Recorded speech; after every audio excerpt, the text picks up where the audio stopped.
to the Western Conference Finals last year, Minnesota.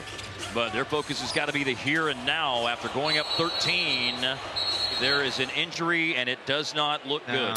The NBA's injury report this year is actually the craziest we've seen in a long time, and it matters much more than you might think. Of course, it's professional sports. Injuries happen, we all take that as a given. And it's pretty much agreed upon that if you play sports professionally, you don't want to be injured. So we agree upon that and they happen. However, the numbers don't lie. NBA viewership is down while injuries are up, despite playing the same amount as their predecessors. And unfortunately, despite a lack of intention on anybody's part, this is bad for business. Let's talk. Cue my intro!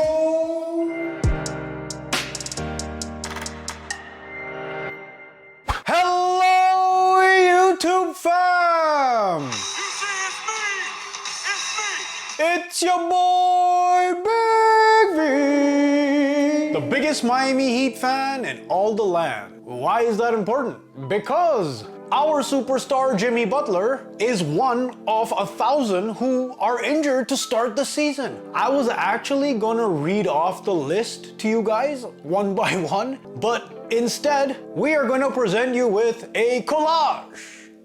This is equivalent to the 12 Days of Christmas song, where I could sing you the injury list, but nobody wants to hear that. It's actually absurd, and unfortunately, by a stroke of awful luck for the NBA, a lot of the injuries this year are skewed towards the superstar caliber players. Unfortunately, in sports, people come to see the superstar. In NBA, where the superstar is actually playing both sides of the ball, unlike the NFL, people come even more to see X person. So let's address league viewership to begin.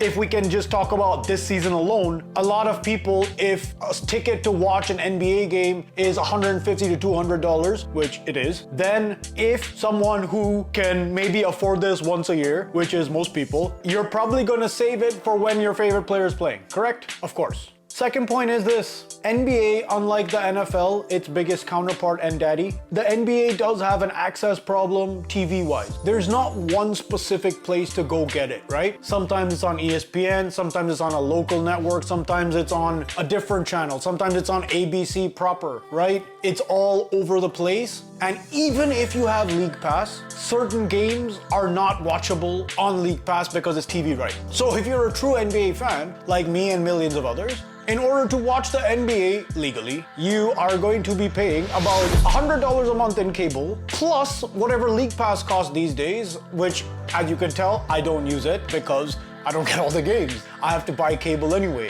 So it starts to get expensive, and then access is limited, right? That's a big reason why NBA viewership is down. It's not because stars get injured. Obviously, that's really silly. I'm not drawing a straight line. But of course, if you're the regular person who wants to go watch a basketball game, you're not gonna go if your favorite player is not playing. Unfortunately, this season, that seems to be the case for almost half of teams. And it's just crazy. And that list seems to be getting bigger and bigger instead of decreasing. We just had Joel Embiid come back, but he's still being held out today because they're not playing in back-to-backs, and Paul George is also ruled out today again. So it's not looking good. The second part is really actually related though, and we can start to draw some lines. Injuries are up 10 to 15% era over era. This is a very startling statistic because the technology and aftercare and availability and ability of players to take care of their body is much, much greater than it's ever been, right? If we're talking about the 80s and 90s versus now, the technology players have to stay in healthy, to take care of their bodies is supposedly better, correct? Supposedly it's better. Supposedly the access is better. Supposedly all these arenas, the locker rooms, these guys have access to all of these recovery methods that other players didn't have, right? This is not me saying it. This is other players saying that. So better access, better facilities, better methods of recovery. Yet people are getting injured more. Are they playing more? No, because the NBA is still 82-game season with the same playoff format. So they're not playing more. Yes, some players go on Olympic and FIBA duties, but that was always there. And this is what I believe, again, me, I believe things like this are starting to cause the rift between certain parts of the NBA demographic, especially the ones who skew to an older demographic, who, by the way, are the people who have the most money. I think there is a disconnect with the increased injuries, and let's talk about the elephant in the room, load management.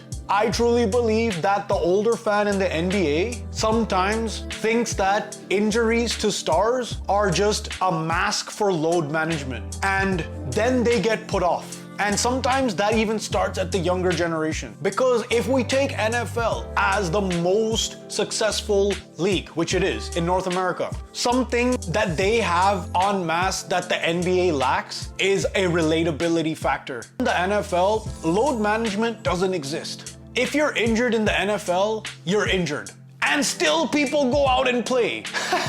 It's like so opposite. And I think the general American person, the general Canadian person can resonate with people in the NFL. The working team grind. Everyone works together and grinds. You don't last for long. It's an everyman kind of grind. Even though they are the top athletes in the world, the NFL and the average human worker, there's a huge connection there. You want to see guys go out there because you know they're sacrificing themselves for their team to earn millions of dollars. There's a lack of perceived entitlement in the NFL that the NBA seems to suffer from and has been suffering for a long time. Obviously, when I say bad for business, I mean in comparison with the NFL, in comparison with a dropping attendance. Of course, the NBA is rising in popularity worldwide. The TV deals are only going to get bigger and the players are only going to get paid more. Absolutely. And of course, I'm very happy about it. Why wouldn't I want these guys to get paid? That's not the point.